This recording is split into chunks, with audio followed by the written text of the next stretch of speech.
The silver tiger king episode 57 की शुरुआत होती है तो हम देखते हैं कि वह गोस्ट सिल्वर टाइगर किंग को चारों ओर से घेर लेता है। अब उससे बचने के लिए वह अपने इन्फिनाइट स्पीयर बाहर निकालकर तेजी से नचाने लगता है और फिर उन्हें एक एक करके सबसे पहले उस वुल्फ पर अटैक करने लगता है और इसके बाद वह उस गोस्ट पर भी कई सारी स्पीयर से बारिश कर देता है, जिससे वह गोस्ट दूर जा गिरता है। अब उसे मारने के लिए सिल्वर टाइगर किंग उस पर अपनी स्पीयर से अटैक करके उसे नीचे गिरा देता है। अब अपने आप को हारता हुआ देख वो सारे डेमंस गोल्डन एकेडमी छोड़कर वहाँ से भागने लगते हैं, जिन्हें देखकर मिस लू सभी से कहती है कि हमें उनको इस तरह से भागने नहीं देना चाहिए। अब उन डेमंस को पकड़ने के लिए सभी लोग एक एक करके उनके पीछे जाने लगते हैं, जिसमें सिल्वर टाइगर किंग उस वुल्फ और गोस्ट का पीछा करने लगता है, जो कि उससे बचने के लिए भाग रहे होते हैं। तभी भागते समय वह गोस्ट अपने आप को गायब कर लेता है। अब वह गोस्ट सिल्वर टाइगर किंग को कहीं नहीं दिखाई देता कि तभी वह गोस्ट पीछे से आकर उस पर अटैक करने जाता है, तो सिल्वर टाइगर किंग भी तुरंत उस पर अटैक कर देता है, जिससे वह गोस्ट दूर जा गिरता है। अब इसके बाद वह फिर से गायब हो जाता है और गायब होकर अपने लोगों के साथ वहाँ से भागने लगता है, लेकिन सिल्वर टाइगर किंग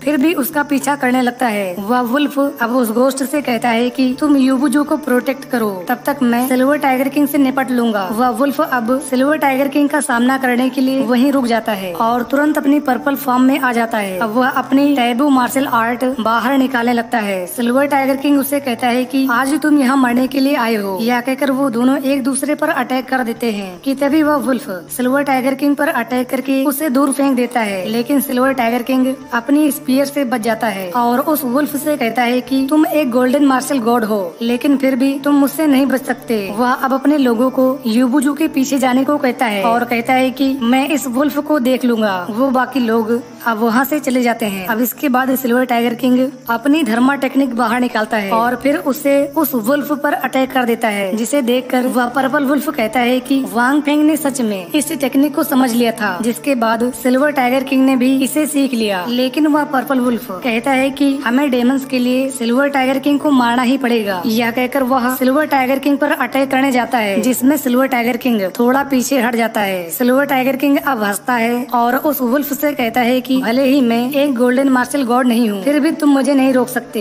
वह उसे कहता है कि तुम किसी चींटी से भी कमजोर लग रहे हो। यह कहते ही वह उस पर्पल वुल्फ पर अटैक कर देता है, जिससे बचकर वह फिर से वहाँ से भागने लगता है, लेकिन सिल्वर टाइगर किंग उसका पीछा करना नहीं छोड़ता।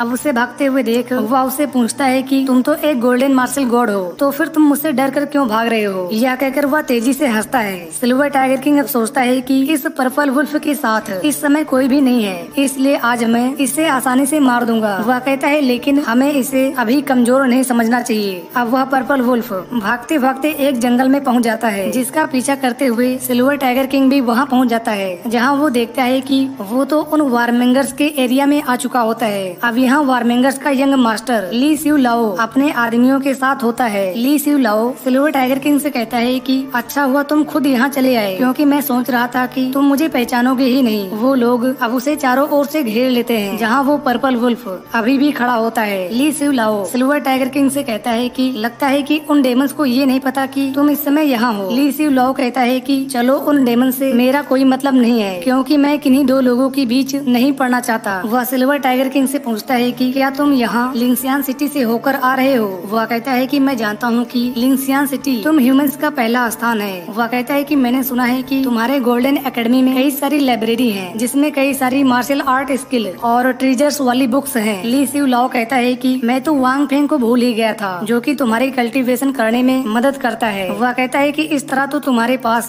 कई सारे फायदे हैं। वह सिल्वर टाइगर किंग से कहता है कि तुम्हें डरने की जरूरत नहीं है, क्योंकि मैं वहाँ किसी भी डेमंस को नहीं ले जाना चाहता। इस पर सिल्वर टाइगर किंग उससे कहता है कि मैंने पर्पल वुल्फ, उस गोस्ट और यूबुजू को अभी अभी अपने गोल्डन एकेडमी से भगाया है। यह सुनकर ली सिउ लाओ हंसता है और कहता है कि इसका मतलब गोल्डन एकेडमी अब काफी स्ट्रॉन्ग हो चुका है। वह कहता है कि तुम्हारे पास जितने भी लोग गए थे वो सब बेकार थे, क्योंकि उन लोगों के पास मेरी जैसी गोल्डन डिवाइन एपिफेनी नहीं था। इस पर सिल्वर टाइगर किंग उससे कहता है कि मैं नहीं मानता कि तुम्हारे पास कोई गोल्डन डिवाइन एपिफेनी है, कि तभी वहाँ उसके पास एक और आदमी आ जाता है जिसका नाम रेड किंग कॉन्ग होता है, जो कि रेड थंडर क्लैन से आता है। वह सिल्वर टाइगर किंग से पूछता है कि क्या तुम मुझसे फाइट करना चाहोगे। सिल्वर टाइगर किंग उससे पूछता है कि क्या तुम उसी रेड थंडर से आते हो जो कि बेस्ट माउंटेन के पीछे है, जहाँ तुम्हारे अलावा 3 और रेस के लोग रहते हैं। यह सुनकर रेड किंग कॉन्ग तेजी से हंसता है और कहता है कि हाँ, मैं वहीं से आता हूँ। सिल्वर टाइगर किंग उससे कहता है कि मैं नहीं सोचता कि रेड थंडर के लोग इतने पावरफुल होंगे। इस पर रेड किंग कॉन्ग उससे कहता है कि तुम्हें अपने आप पर